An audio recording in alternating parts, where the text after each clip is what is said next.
BJP का manifesto नई दिशा दिखा रहा है।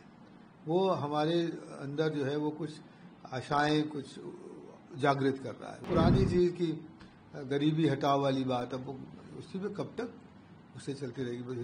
देश आगे बढ़ चुका है उससे। अब कहना बहुत आसान है कि हम 16 करोड़ लोगों को औरतों को नौकरी दे देंगे वगैरह, मगर वो चीज़ें इस तरह से होती नहीं है। ये चीज़ें जो असल मुद्दा है हमारे देश के सामने वो है अर्थव्यवस्था को बढ़ाने का, वो है नई नई नौकरियां और जनरेट करने का, एम्प्लॉयमेंट बढ़ाने का, वो जो अपने अलग सेक्टर्स को और बढ़ोतरी से करना और हमारे निर्यात को बढ़ाने का।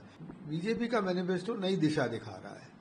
वो हमारे अंदर जो है वो कुछ आशाएं कुछ जागृत कर रहा है। वो कह रहा है कि कैसे भारत जो है वो आगे बढ़ेगा, विकसित होगा, देशों के अग्रगण्य लोगों में होगा। कांग्रेस के मैनिफेस्टो में कोई ऐसा सुझाव है नहीं, जहाँ तक मुझे लगता है, जिससे कि ये लगे कि हम लोग तरक्की के रास्ते पर हैं, हम लोग जो हैं वो ग्लोबल प्लेटफॉर्म पे आगे बढ़ने वाले हैं। उस तरह की बात करने में शायद उनको हिचक आती है, और वो ज़्यादातर बात फिर वो यही करते हैं कि कैसे जो है वो बांटा कैसे जाए, कैसे लोगों को करा जाए वगैरह। मतलब वो पुरानी चीज़ की गरीबी हटाओ वाली बात अब उसी पे कब तक उससे चलती रहेगी। देश आगे बढ़ चुका है उससे। अब तो राहुल गांधी ने आज एक बयान दिया है, जब आप पॉपुलिस्ट मेजर की बात कर रहे थे कि किसी से लेकर लोगों में बांट दी जाए। आज उन्होंने बोला है कि मोदी जी ने 22 लोगों को सारी वेल्थ दे दी है, और हमारी सरकार आएगी 16 लाख करोड़ रुपए उन्होंने दिए, हमारी सरकार आएगी तो हम जो है गरीबों को 1 लाख रुपए की सैलरी दे सकते हैं, 16 करोड़ महिलाओं को 1-1 लाख रुपए दे सकते हैं। इस तरह की बात उन्होंने करी है। पता नहीं क्या मैं क्या कहूँ उसमें। मुझे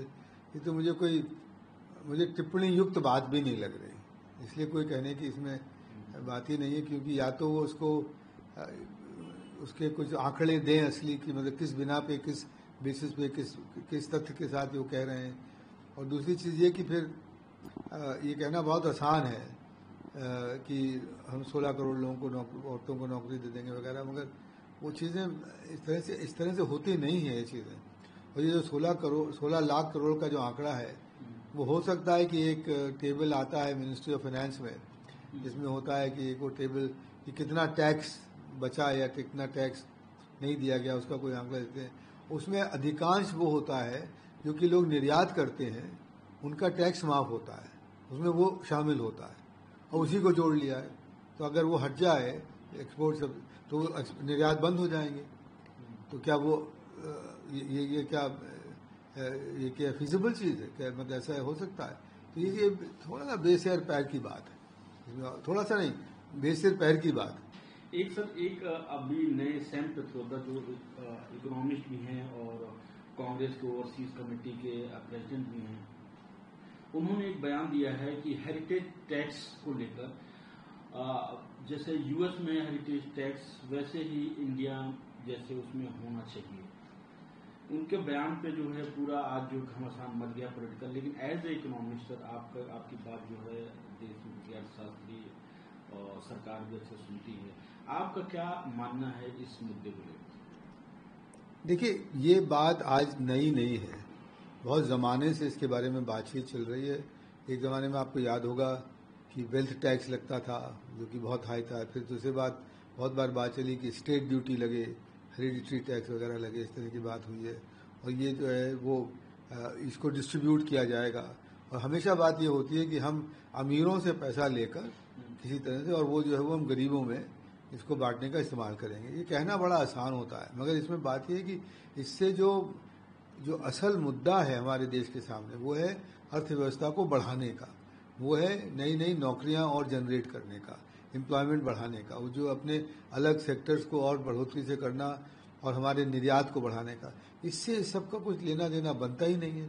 बल्कि ये हो जाएगा कि जो लोग हमारे निवेशक हैं, जो लोग काम कर रहे हैं, जो आगे बढ़ रहे हैं, उनमें एक हतोत्साहित बात आएगी कि भाई जो भी कुछ करो वो सरकार ले जाएगी। तो इस तरह से बात करना मेरे ख्याल में वो देश की हित में नहीं है, और देश के लोगों के हित में भी नहीं। ये एक भुलावा देने की बात है कि देखो हम लेके तुम्हें दे देंगे।